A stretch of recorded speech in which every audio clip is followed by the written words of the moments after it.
Hello. Well, I naively thought that not a lot would happen to affect pensioners in between my last video, Christmas, and this New Year edition. However, how wrong could I be? Welcome to Grey Matters.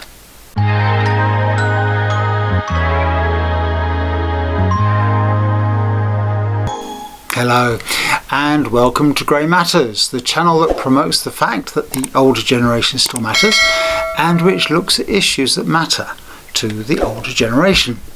Now, I hope you all had great Christmases and will have a happy, healthy and more prosperous New Year. Although with our current government, prosperity I think seems rather a long way off. But before we kick off this edition, I've some news for you. We've been contacted by the National Pensioners Convention. Now, it's a group that campaigns for older people in the UK. They organise rallies and lobbies of MPs, they lead delegations to Parliament, and they make submissions to the government on policies affecting older people. They do a lot more than that as well. Now, it's been around since 1979 and it was founded by former Transport and General Workers Union leader Jack Jones. But it now represents 1.5 million members and the NPC is keen to collaborate with our channel. And that's to increase its reach and also so that we can report to you on many other issues that might affect our generation. I'm hoping to arrange an interview with them and I'll let you know how that progresses. In the meantime, I'll leave a link to them in the description so you can have a look for yourselves. So then, what has our beloved government been up to? You know, the government that has broken more promises than any other. The government that claims to be the party for working people and then stabs them in the back. A government that appears so rattled by reforms advancement that they want to cancel the local elections in May, under the guise of reorganisation, of course. The government that has alienated the farmers, our food producers of this country, and the government that is driving away growth by hiking NI for employers. The government that has seen the UK's economic growth shrink to 0.1%. Well, for a start, the Sunday Telegraph has disclosed the hidden cost to middle-class families of all Rachel Reeves' fiscal policies. You know, the ones that she implemented having promised everyone there would be no tax rises. Well, it appears that all those indirect backdoor raids on businesses, as well as some direct taxation, are going to cost us around £8,000 a year. There's the increase of employees' NI, which will stunt growth, especially for small businesses, and will push up the costs that consumers have to pay for their goods and services. Then there's the charging of VAT on private school fees. Now, whilst I'm sure many of you won't have that much sympathy for it, don't think it won't affect you, because it already is. It's not just the rich and famous that opt for private education for their kids. Many families scrimp, save and make sacrifices to give their offspring what they consider to be the best start in life. And it's those families who will now have to decide if they can raise the additional funds needed. Now, every local authority has a legal obligation to provide education for the children in their areas, and already private school parents are having to return their kids to the state school system. But what's happening in reality is probably in most areas the schools are full. So in order to fulfil their obligation, the LAs are having to pay for those children to go back to private schools. And if you haven't worked that out already, it means that you and I are paying for private education through our local taxes, whereas pre-VAT being applied, it cost us nothing. Well thought out, government.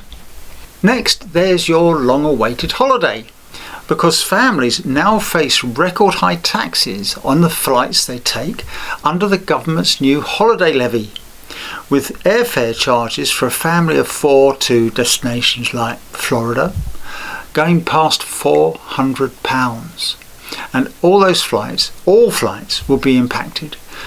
This is thanks to a hike in air passenger duty. So your Ryanair, EasyJet or Jet2 holidays to Spain and all other destinations will increase by 15%. Now that's far more than inflation actually calls for.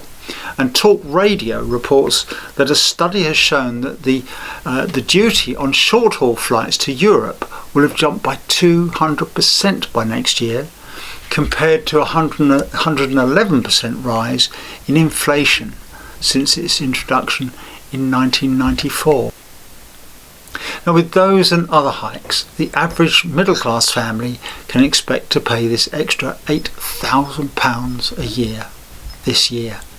And of course, this is going to impact pensioners from day-to-day living to having to spend more of their savings if they want to have a warm holiday.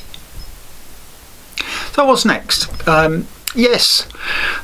Work and Pension Secretary Liz Kendall announced just before Christmas that the WASPI women affected by the changes to the state pension age will not now receive any compensation.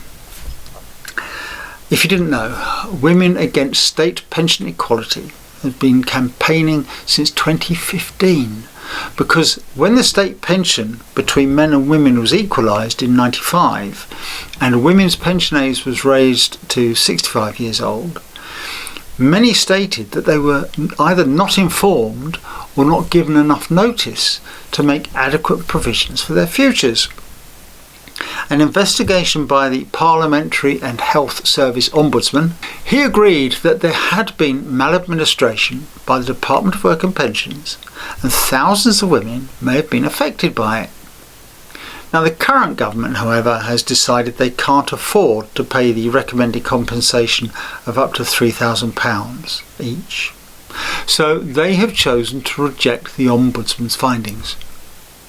Liz Kendall has dressed it up by claiming that she doesn't believe that the women weren't informed and it was their responsibility to keep abreast of changes to their pensions. Well, I can tell you that my wife was one of those affected. She definitely had no communications about it. She did everything you'd expect. She sent off for a pension forecast, as I did when I retired. She had regular correspondence from the Department of Work and Pensions, but nothing advising her that she would not be retiring on the pension she expected. So, whilst Liz Kendall pushes back the responsibility for this maladministration onto the women, I don't believe it's a reasonable position to adopt.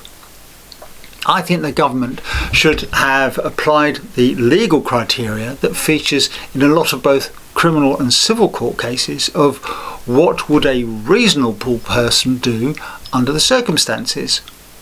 And in my opinion, most reasonable people wouldn't be constantly checking their pensions. It's like suggesting that everyone should read the highway code from cover to cover every year in case there are changes to the law. It's very sensible in theory, but unreasonable and probably impractical in practice. And when was the last time you actually read the highway code? Not since your driving test, probably. Then we come to everybody's favourite lampoon character, Diane Abbott. Now, she called out Starmer about this betrayal to WASPI women during PMQs. Take a look at this from the Guardian's channel. WASPI women fought one of the most sustained and passionate campaigns for justice that I can remember, year in, year out. We did promise them that we would give them justice. I understand the issue about the cost, but does the Prime Minister really understand how let down WASPI women feel today? I do understand the concern, of course I do. Yeah, he said he understood how the women felt, but how could he? Again, here's Diane Abbott, this time from the BBC's Newsnight programme. So you asked Diane Abbott, do you, Prime Minister, really understand how let down WASPI women feel? He said he did understand. No, he doesn't. That's the problem. He doesn't. one of the things about Keir is he's only been in the party a relatively short period of time. He was DPP until I think 2014, and he couldn't have been a member of the party. Then he got parachuted into Holborn, just parachuted in, didn't have to contest for it. Then, because it was a safe seat, he didn't have to fight for that. And he has no feel for politics. Now, he might say, I've got a great feel for politics because I smashed people like you. But he's got no feel for politics. He doesn't understand how they feel. Remember, he's on his big fat DPP pension. What does he know about, ageing women who really will depend on the state pension? He doesn't know. Now, in relation to that big fat pension, the Novara media channel quoted from the BBC how Starmer has his pension protected by an act of government that actually has his name on it.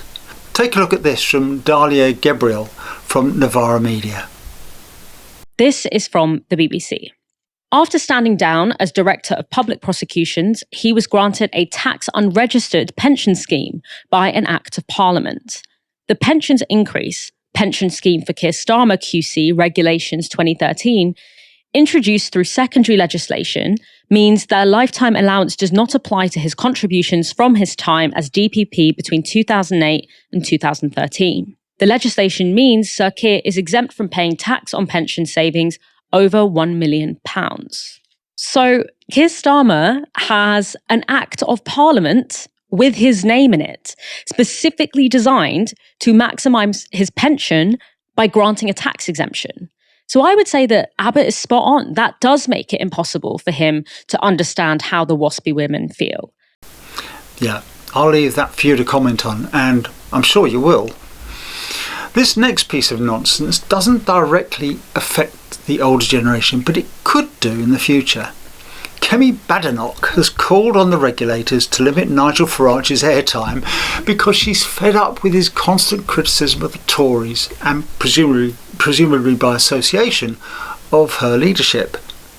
Now, Farage has had his own programme on GB News for some time and is also the hot topic for mainstream media now, especially since the Reform membership overtook the Tories. So, of course, he's getting a lot of airtime.